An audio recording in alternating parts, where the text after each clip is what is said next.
Dans cette présentation, on va voir comment utiliser les équations d'un système masse-ressort. Deux objectifs. Le premier, utiliser les équations du mouvement d'un système masse-ressort pour déterminer la position, la vitesse ou l'accélération à un instant donné. Qu'est-ce que ça veut dire? Ça veut dire remplacer une valeur de temps donnée dans nos équations et calculer donc la position, la vitesse ou l'accélération. Deuxième objectif, utiliser les équations du mouvement d'un système masse-ressort pour déterminer l'instant auquel des conditions de position, vitesse ou accélération précisées sont observées. Donc ici, c'est le contraire qu'on veut faire. À une position, vitesse, accélération connue, on veut isoler le temps. Donc ça ici, ça va être mathématiquement un petit peu plus difficile parce qu'on voudra isoler le temps et le temps est à l'intérieur d'une fonction sinus, donc on devra utiliser des fonctions trigonométriques inverses. Donc mathématiquement, ça va être un petit peu plus de travail. Justement, comme on va utiliser des équations trigonométriques inverses, on va faire quelques rappels. Commençons avec un rappel sur le mouvement harmonique simple. Donc on a A, le paramètre A qui est l'amplitude, oméga, racine de K sur M. Donc K, c'est la constante de rappel du ressort, M, c'est la masse qui est attachée au ressort, qui est la fréquence angulaire, et phi, le déphasage en radians. Donc remarquez que l'amplitude, on peut vraiment la mettre en n'importe quelle unité, donc ça peut être des mètres, ça peut être des centimètres, peu importe. Et donc, l'équation a cette forme-là. Donc ça, c'est l'équation de la position, A sinus oméga t plus phi. On regarde aussi les équations de la vitesse. Donc la vitesse, c'est la dérivée de la position par rapport au temps. Et donc la dérivée d'un sinus, ça devient un cosinus. Et quand on prend la dérivée d'une fonction trigonométrique, on multiplie par la dérivée de son argument. Donc, on multiplie par la dérivée ici, là, l'argument c'est oméga t plus phi. Donc, on prend la dérivée de ça. Alors, phi étant une constante, sa dérivée est 0. Oméga fois t, sa dérivée donne tout simplement oméga, d'où le facteur oméga qui multiplie l'expression ici. Et finalement, l'accélération, donc c'est la dérivée seconde par rapport au temps de la position, ou encore, si on veut, la dérivée de la vitesse par rapport au temps. Donc, notre cosinus devient moins sinus, et on voit qu'on multiplie encore par la dérivée de l'argument, donc notre oméga devient un oméga carré. Donc ça, c'est les trois fonctions, les trois équations du mouvement, donc position, vitesse, accélération. Parenthèse mathématique, justement, parlons-en des fonctions trigonométriques inverses, puisqu'on va devoir isoler le temps dans nos équations. Un petit mot, c'est pour dire que, en fait, quand on a une fonction trigonométrique inverse, on a deux solutions qui sont possibles. Donc, ici, par exemple, on voit que cet angle θ, donc quand je prends sinus de θ, j'ai cette hauteur y ici, donc qui est notée avec la hauteur verte. Je peux aussi prendre un deuxième angle, un angle très différent, θ2 égale pi moins θ. Donc c'est l'angle qui est indiqué en rouge ici.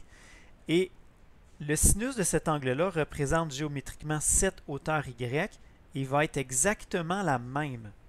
Donc ça veut dire que j'ai deux valeurs d'angle possibles pour une même hauteur y. Donc, ça veut dire que si θ est une solution de l'équation y égale sinus θ, alors θ2 égale pi moins θ est aussi une solution.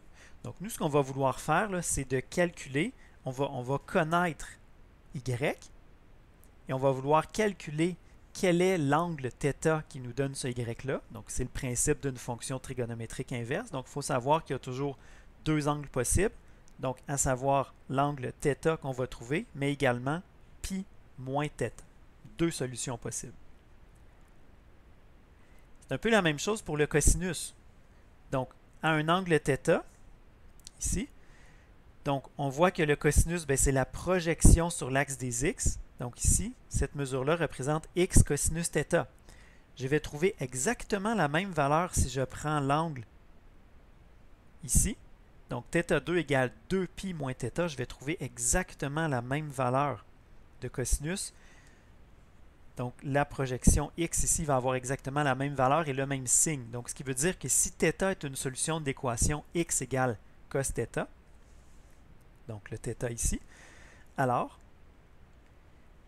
θ2 égale 2π moins θ est aussi une solution. Donc, si on connaît l'argument x et qu'on cherche l'angle θ, on aura toujours deux solutions possibles, θ et 2π moins θ.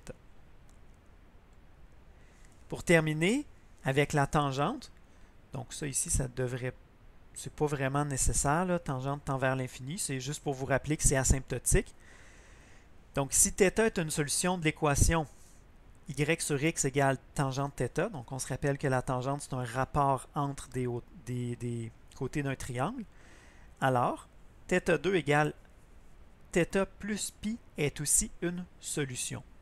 Donc peut-être vous étiez habitué à trouver, par exemple, des angles, donc entre des composantes de vecteurs AY, AX, et on avait toujours une solution, donc on avait une solution d'angle θ et θ plus 180 degrés. Donc c'était les deux valeurs possibles pour ce ratio entre AY et AX. Donc c'est un petit peu la même chose qu'on fait ici, c'est juste qu'au lieu d'exprimer l'angle qu'on rajoute en degrés, on l'exprime en radians. Donc c'est exactement la même chose. On rajoute 180 degrés ou pi radians à la solution qu'on avait déjà.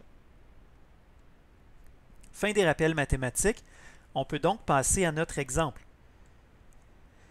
Donc l'exercice qu'on va faire est le suivant. La position d'un bloc attaché à un ressort est donnée par la fonction suivante, x de t égale 0,2 sin de 12t plus 0,2. Où x est en mètres et t en secondes. À quel moment la position est-elle égale à 0,08 mètres? Ça, c'est notre première question. B. Déterminer l'accélération quand x égale 0,08 mètres. Donc, ça va sûrement nous aider de répondre au A pour trouver ensuite la réponse du B. Et C. Déterminer le premier instant auquel x égale 0,1 mètre et pour lequel la vitesse est plus petite que 0. Alors, commençons avec la question A, mais avant tout, on peut regarder un tracé de cette fonction-là. Donc, c'est possible peut-être de faire un tracé sur un logiciel graphique comme Excel ou encore sur une calculatrice graphique. Donc, on voit la fonction ici, 0,2 sinus de 12t plus 0,2. Et pour la question A, ce qu'on veut savoir, à quel moment est-ce que x est égal à 0,08 mètres? Donc, vous constatez que comme c'est une fonction périodique, il y a plusieurs moments, donc ça c'est le temps t que je reporte sur la ligne ici, il y a plusieurs moments où on obtient une position de 0,08 mètres. Donc, c'est certain que c'est un mouvement périodique. Nous, ce qu'on va vouloir trouver, c'est au moins les deux premiers. Si je trouve les deux premiers, donc 1 et 2, bien, je sais que le temps 3 auquel ça arrive, c'est une période plus tard. Et même chose pour le temps 4 auquel ça arrive, ce sera une période plus tard que le temps trouvé numéro 2. Donc, j'ai juste besoin de trouver les deux premiers. Et ensuite de ça, je sais que tous les autres seront une période plus loin. Donc, ce qu'on doit faire, c'est isoler t dans l'équation de la position. Donc, notre équation de la position, elle est ici. La position est connue. Donc, x égale 0,08 mètres. Il nous reste juste à isoler le temps. Donc, voici notre équation avec les valeurs numériques données dans la question. Donc, la position x ici vaut 0,08 mètres. Donc, 0,2 sin de 12t plus 0,2. Je vais diviser par 0,2 de chaque côté. De cette façon, je vais avoir un facteur de 1 devant le sinus.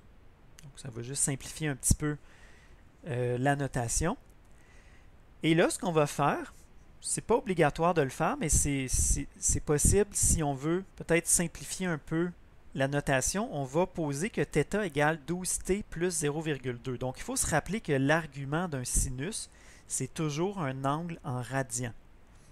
Donc, ici, ça va nous aider à nous en rappeler, puis peut-être à faire le lien avec nos fonctions trigonométriques inverses là, qui sont en fonction d'un angle θ. Donc, remplaçons 12t plus 0,2 par θ. On a ceci. Et donc, si on veut isoler θ, bien, on prend le sinus moins 1 de 0,4, c'est égal à θ, et j'obtiens ici une valeur de θ de 0,412. Donc, avant d'aller recalculer tout de suite le temps, rappelons-nous une chose, c'est que j'ai toujours deux solutions possibles. Donc, si θ est une solution de l'équation y égale sin θ, alors θ égale pi moins θ est aussi une solution. Donc, ma solution numéro 1, c'était celle-ci, 0,412 égale θ. Et ma solution numéro 2, ce sera celle-là ici. Donc, on va les faire un petit peu en parallèle. Donc, θ2 égale pi moins. Donc, ça, c'est le θ que j'avais trouvé. Donc, solution numéro 1 et solution numéro 2. Donc, allons-y. On va remplacer ici notre θ. On avait posé que θ est égal à 12t plus 0,2. Et donc, on va pouvoir isoler le temps. Donc, ça me donne une valeur de 0,017 secondes. De l'autre côté, donc θ2, alors ça c'est mon autre valeur de θ, donc je l'ai remplacé également par 12t plus 2 parce que θ, donc quand je l'ai posé égal 12t plus 2, j'avais deux valeurs possibles de ce θ-là. Donc ici c'est ma deuxième valeur, donc c'est égal à pi moins θ.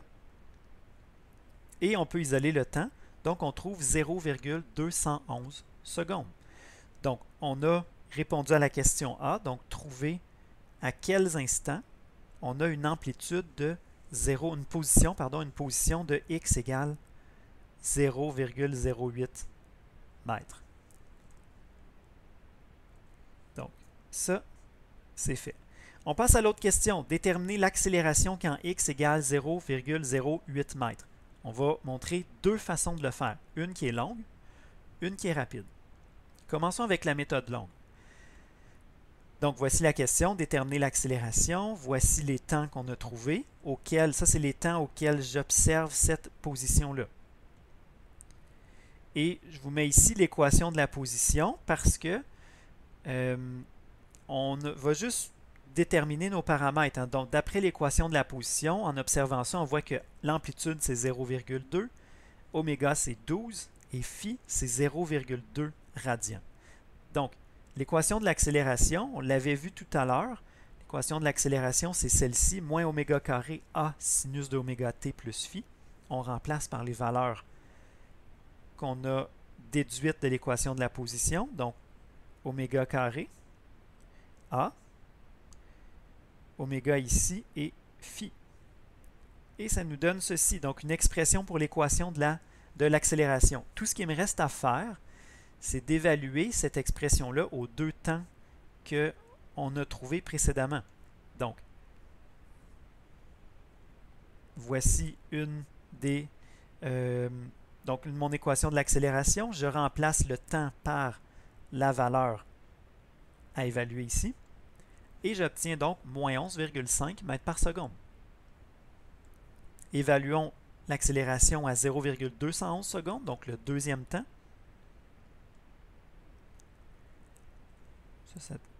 Ça ne devrait pas être là. Donc, voici mon équation. J'ai tout de suite remplacé le temps par la valeur attendue. Donc, on obtient également moins 11,5 mètres par seconde carrée. Donc, j'obtiens, peu importe là, à quel temps je l'observe, j'obtiens exactement la même chose. Ça, c'est une des méthodes. Donc, la méthode 1. On va regarder la méthode numéro 2. Ou une solution alternative. Alors, ce qu'on va faire, puis ça pourrait servir dans d'autres problèmes également, comparons les équations. Voici l'équation de l'accélération. Ce qu'on remarque, c'est que ce morceau-là ici, A sinus de oméga t plus phi, c'est exactement x de t. Donc, c'est la même chose. Donc, on l'a ici, le x de t. Vous pouvez constater que c'est effectivement la même chose qu'ici, là. C'est x de t. Donc, ça veut dire quoi? Bien, l'accélération, c'est moins oméga carré fois la position. Accélération égale moins oméga carré fois la position. Mais la position, elle est connue. X égale 0,08 mètres. Bon, bien, mon calcul est simple. AX égale moins oméga carré fois 0,08. Donc ça, c'est oméga carré. Et j'obtiens directement moins 11,5 mètres par seconde carré. Et j'ai une seule réponse possible. Ça va être plus clair si on regarde la représentation graphique de nos fonctions. Donc ça ici, c'est la position en fonction du temps. Donc nous, ce qu'on voulait, c'était à une position de 0,08 mètres, trouver quelle est l'accélération. Donc je vous mets en dessous le graphique de l'accélération. Alors, regardons l'équivalence en temps. Donc, à cet instant-là, j'observe une accélération de moins 11,5 et à l'autre instant ici, j'ai toujours la même accélération de moins 11,5 mètres par seconde carré.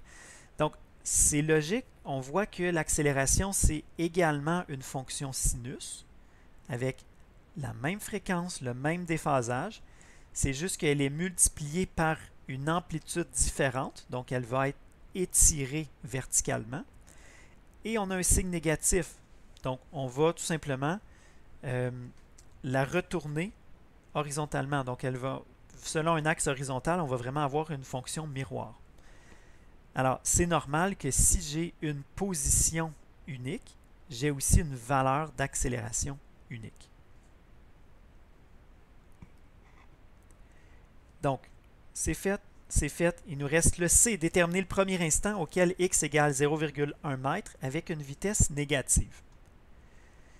Donc, voici encore notre fonction de la position. Alors, x égale 0,1 mètre, c'est ici. On cherche à déterminer ces deux instants-là. Alors, on devra encore une fois isoler le temps dans une équation. Donc, isolons t dans l'équation de la position. Donc, l'équation de la position ici, ça c'est sa forme générale. Donc, j'ai remplacé tout de suite mon x par 0,1 mètre parce que c'est la position qu'on veut déterminer, à laquelle on veut déterminer le temps. On va diviser par 0,2 de chaque côté, de manière à avoir un facteur de 1 devant le sinus. Et encore une fois, on va poser θ égale 12t plus 0,2. Donc, je vous rappelle tout de suite que je m'attends à deux valeurs, ici θ et θ2. Donc, j'ai deux possibilités d'angle qui vont fonctionner, qui vont donner cette solution-là. Donc, sinus θ égale 0,5, sin moins 1 de 0,5 égale θ, ou encore l'angle θ comme tel est égal à 0,524. On a deux solutions possibles.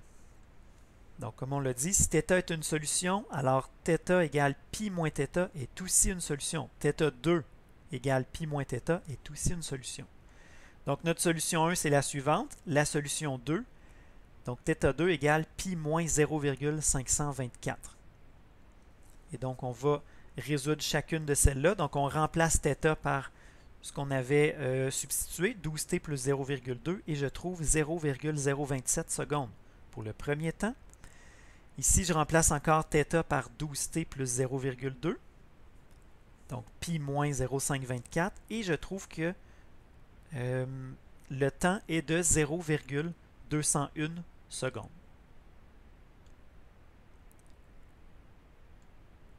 Donc, il nous reste juste à évaluer la vitesse à ces deux temps-là, parce que je vous rappelle qu'on voulait une vitesse plus petite que 0.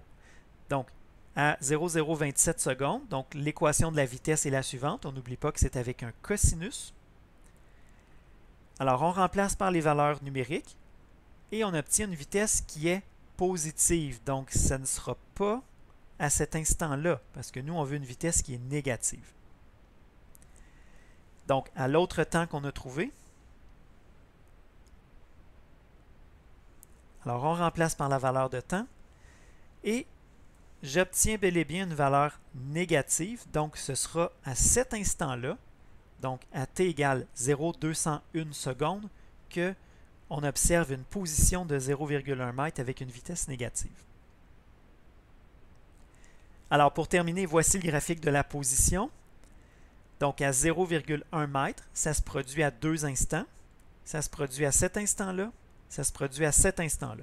Et nous, ce qu'on voulait, c'est une vitesse négative. Donc, c'est celui-là ici qu'on doit prendre. Donc, ici, on avait une vitesse positive. Ce n'était pas celui-là. Ce n'était pas ce temps-là. C'est donc le deuxième, où est-ce qu'on a une vitesse négative. Petite parenthèse, la vitesse, c'est la dérivée de la position. Donc, si je prends ce graphique-là et je prends la pente de la courbe à cet endroit-là, la pente représente la vitesse à ce moment-là. On voit que la pente est négative. Donc, à ce moment-là, la vitesse est négative. Si par contre, j'étais allé à ce point-là et qu'on avait tracé la pente, bien, on voit qu'on a une pente positive avec une vitesse plus grande que 0. Donc, peut-être qu'avec une analyse du graphique, on aurait pu déterminer, sans avoir à remplacer dans l'équation de la vitesse, on aurait pu déterminer, juste à partir de la pente, que c'est au deuxième instant qu'on a une vitesse qui est négative.